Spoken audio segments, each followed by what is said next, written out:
আমরা অনেকেই অনেক ধরনের বল খেয়ে থাকি। ফিশ বল, চিকেন বল, যে কোনো ধরনের বলই আমরা খাই না কেন, এই বলটা কিন্তু আপনারা আগে কখনো খাননি। আর যদিও বা কেউ খেয়ে থাকেন অবশ্যই কমেন্ট করে জানাবেন। নমস্কার বন্ধুরা, জয়ের রান্নাঘরে সবাইকে স্বাগতম জানিয়ে আজ আপনাদের সাথে শেয়ার করব ডুমুর দিয়ে একটা অসাধারণ রেসিপি। মানে এটা যে এতটা মজার হবে, আর সত্যি এটা আমার কোনো কিছু দেখেই শেখা না, আমার নিজের মাথার থেকেই বের করে এই রেসিপিটা করা। তবে এতটা স্বাদ হবে সত্যি, বুঝলে আরও বেশি করে ডুমুর কেটে এটা বানাতাম।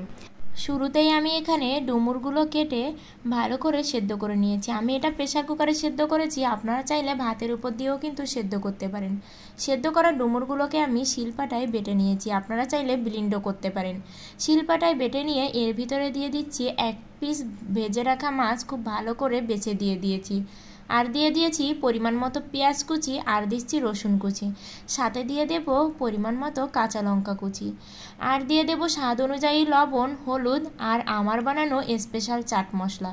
তবে আপনাদের যদি ঘরে চাট মশলা না থাকে তাহলে ম্যাগি মশলাও দিতে পারেন। আবার এগুলো স্কিপ করে আপনারা কিন্তু জিরা বাটা, আদা বাটা এগুলোও দিতে পারেন। তবে ম্যাগি মশলা কিংবা চাট মশলা দিলে না এটার স্বাদ একটু বেশিই হবে।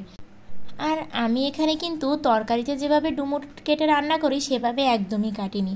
ডুমুরটাকে মাছ বরাবর কেটে আমি আগে থেকেই বিচিটা ছাড়িয়ে নিয়েছি। এটা চামচের সাহায্যে ছাড়িয়ে কিন্তু আমি এই ডুমুরটা সেদ্ধ করে নিয়েছি, তাহলে এটা একটু বেশি ভালো হবে। আর এর ভিতরে দিয়ে দিচ্ছি বেসন দিয়ে আর এক্সট্রা কোনো জল দেওয়ার প্রয়োজন নেই, এতেই কিন্তু মাখানো হয়ে যাবে। এবার আমি ঠিক এরকম গোল গোল করে বলটা তৈরি করে নিচ্ছি। আর এখানে আমার প্রিয় বন্ধুদের বলতে চাই, আমার ভিডিওগুলো ভালো লাগলে লাইক কমেন্ট করবেন, আর আমার চ্যানেলটি সাবস্ক্রাইব করে পাশের ঘন্টাটি বাজে অল অপশানে সেট দিয়ে রাখবেন। আর এখানে আমি নিয়েছি বিস্কুটের গুঁড়া, আর এই বলগুলো সব এই বিস্কুটের গুঁড়ার ভিতরে আমি কোডিং করে নেব।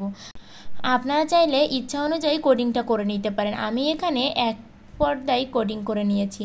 আর যদি আপনারা এক্সট্রা কোডিং করতে চান তাহলে একবার বিস্কুটের গুঁড়ার ভিতরে চুবিয়ে একটা ডিম ভেঙে নেবেন, তার ভিতরে আবার এই বিস্কুটের গুঁড়া মাখিয়ে নেবেন। এভাবে কিন্তু আপনারা ভালো করে কোডিংটা করতে পারেন। এবার দেখুন বলগুলো কিন্তু এখনই দেখেই খেতে ইচ্ছে করছে, আর এভাবেই কিন্তু খাওয়াও যাবে।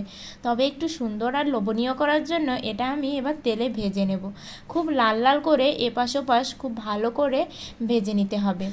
আর আপনারা আগে কখনো এই রেসিপিটি খেয়েছেন কি না সবাই কিন্তু সত্যি করে কমেন্টে লিখে যাবেন। আর এই রেসিপিটা না, এই ডুমুরের এই বলগুলো আবার আপনারা রান্না করেও খেতে পারেন।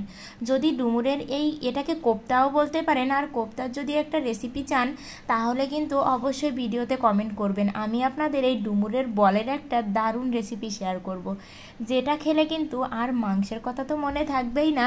আবার কিন্তু অনেকে ডুমুর খেতেই চায় না, কষ লাগে, অনেকে ডুমুর পছন্দ করে না, তাদের জন্য বলবো এটা একটা অসাধারণ রেসিপি।